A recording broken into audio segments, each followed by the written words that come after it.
This is the Deseret News Sunday Edition, when your family needs to know more. Good morning and welcome to the Deseret News Sunday Edition. I'm Dave McCann. We begin this week with a closer look at religious law that's often misunderstood. Sharia is the moral code and religious law of Islam. It also deals with topics addressed by secular law, including crime, politics, and economics, as well as personal matters. The origin of Sharia is the Quran and traditions gathered from the life of the Islamic prophet Muhammad. In the U.S., 7 states have passed laws prohibiting state judges from considering Islamic law in family cases. Critics say this action is part of a national anti-Muslim campaign and infringes on freedom of religion.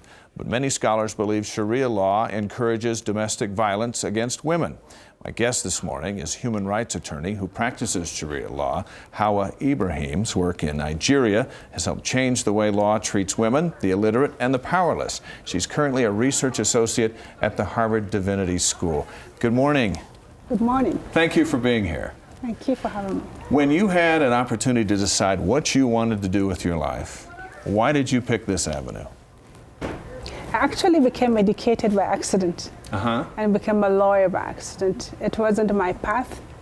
My path from my culture was that I was supposed to be married at the age of 12 or so. My mother summarizes me as a rebellious child. So I accidentally became educated, accidentally became a lawyer. And I guess accidentally have a gig at Harvard the past 3 years at the Divinity School. So it wasn't the path I chose myself, it was the path that chose me. What about what's inside you that motivated you to take on the men, so to speak, in tradition and the challenges that you face in defending women? You know, I deeply felt at most part of my growing up that my mother has a very strong influence on me. She was a guiding light. She wanted something better for us as her children, more than what she had. And she would say it, and I begin to wonder whether it's something I want to do a little bit more. But at a point, because the culture and the tradition does not allow us to go to school, I had to run away. And I found myself at a boarding school, which is a teacher's college. I was trained to be a grade 3 teacher and then a grade 2 teacher. And subsequently, I saw on the TV like this, a woman who was the first female in the state of Bauchi, a member of the executive council of the state. And she said one of her mission as the first female was to help girls to go to school. And I thought, oops, maybe she's speaking to me. Let me go and look for her. So I started my search to go to her office. It was not an easy thing to see her because she's high up in the rank of governance. I have made maybe over 30 trips to her office. I wasn't allowed to see her. But I was persistent in wanting to really see her because I had her say she would help girls. And when finally the guard was upset and he was banging his table, I said, this is the last time I will accept you to come to my office. I will allow you to see Madame, but you mustn't come back again. So that is how I finally was able to see Madame, and Madame was very gracious to help me with a note. Even though she doesn't believe that I could do any better in the college because my scores were very low, and she doesn't think to go to a university was not my path. I was a teacher, trained teacher, I should continue. She somehow gave me a note. I went to the university to meet the registrar, who told me he was in the Senate and he cannot admit me and I don't have a good result. I cried always, and he was like, sorry, that doesn't help. Subsequently, he said I should go and fill a form. And I filled a form, and there was admission. The admission is published in newspapers. The first admission, I was not on board. The second, I wasn't. And the third one is not published. It was the supplementary admission. So you go and you get educated, now you come back. I was in the university for a remedial. Remember, I went there without required papers, so I had to clear my paper. Right. I did a remedial course, then did 4 years of a degree, then had 1 year of law school, and then came back home. and became a prosecutor. Let's talk about your current work and the challenges that you face. So my background will show you a little bit of where I'm coming from to my current work. So when I came back to Ministry of Justice as a prosecutor and I left after 8 years, that background gave me a strength because I know the prosecution world. So when I came into the issue of Sharia, it was easy to navigate it in a way. Was I taking on the men? I don't think so. Right. The men have always been men, and we have always been female.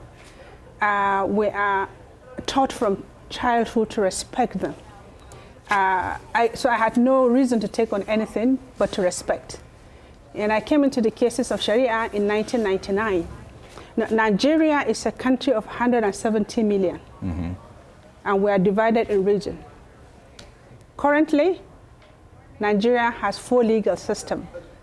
There is no Sharia in the southern part of Nigeria. There is only Sharia in the northern part, and only 12 states out of 19 states are practicing Sharia. And it was introduced in 1999 by a politician. And so when I came into the defense of those cases, I started with one. As of the current moment, I have handled 157 cases, mainly women and children that have been sentenced harshly. It has been a journey.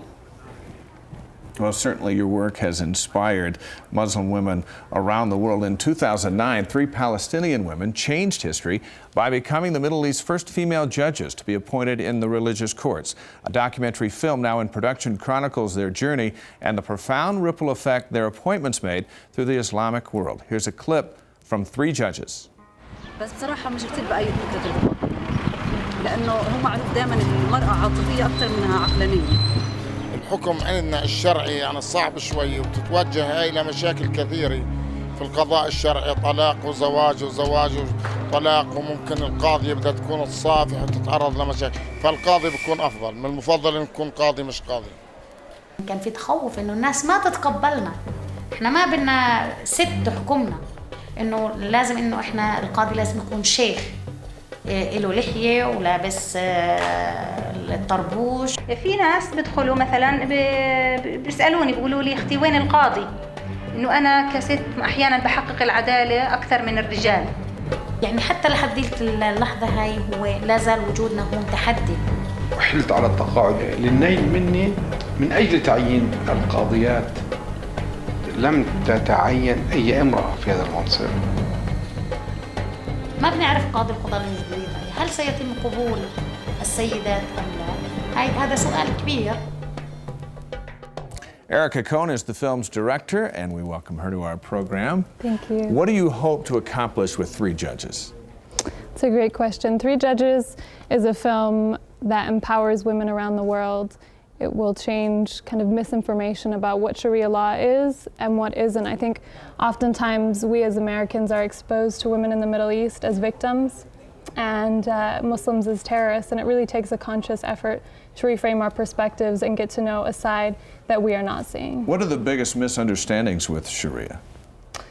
I think the media portrays kind of the drama, the stonings, the beatings, the amputations, and as Hawa can speak about, it's really, you know, a way, a path of life. The biggest misunderstanding of Sharia, I think, is ignorance. Sharia, Islam is shalom. Shalom be peace. That is the bedrock of Sharia, peace and justice. And so I guess the misunderstanding of Sharia is the lack of people to want to know a little bit more than they think that they know. Right. And I think avenues like this one to want to discuss what is Sharia. It's the Islamic law of Muslims. It's the way of life of a people. So how do you reform it here in 2013? I'm not sure the issue is reforming. Yeah. There is nothing wrong with it. There are interpretation of Sharia that is outside the box, and where you get the stoning and the amputation, the decapitation is not Sharia. It's one interpretation of a section of a law. And for me to be able to address issues of reform and review of Islam, of Sharia in some of our society, it doesn't cut across the world. Indonesia has the largest Muslim population in the world. It's not in the Middle East. Right. It has no Sharia. Malaysia has no Sharia. The major Islamic countries, including Bangladesh, have no Sharia. So the few pockets of countries that have Sharia and have strict misinterpretation of Sharia, I think scholars are coming together to discuss this school of thinking that have an extreme view of that. And the more we become to, understand ourselves through the interpretation, that will be very helpful. 3 Judges is kind of outside the box from where history has been. Where do you see that film going, and where do you see the role of women in judicial positions? Well, their 2009 appointment really inspired a lot of women to stand up and take leadership roles within their communities, and also directly affected the role that women took throughout the Arab uprisings. I believe that the film will continue the dialogue and help women and girls around the world, be inspired to also, challenge a cultural stereotype or a religious stereotype. And when will that film be available? Hopefully, if all goes well with financing, it'll be end of 2015, 2016. Right. It's really important that the community, gathers their support around this project so that we can continue the dialogue and discussion and change some of the misinformation. Erica, Hawa, we congratulate both of you for your efforts. Thank you for being with us today. Thank you. All right. You can read more about Sharia law at DeseretNews.com. And coming up next, there is money in computers, so why aren't young women in this country logging on? A closer look at the reasons why so many are avoiding computer science when the Deseret News Sunday Edition continues.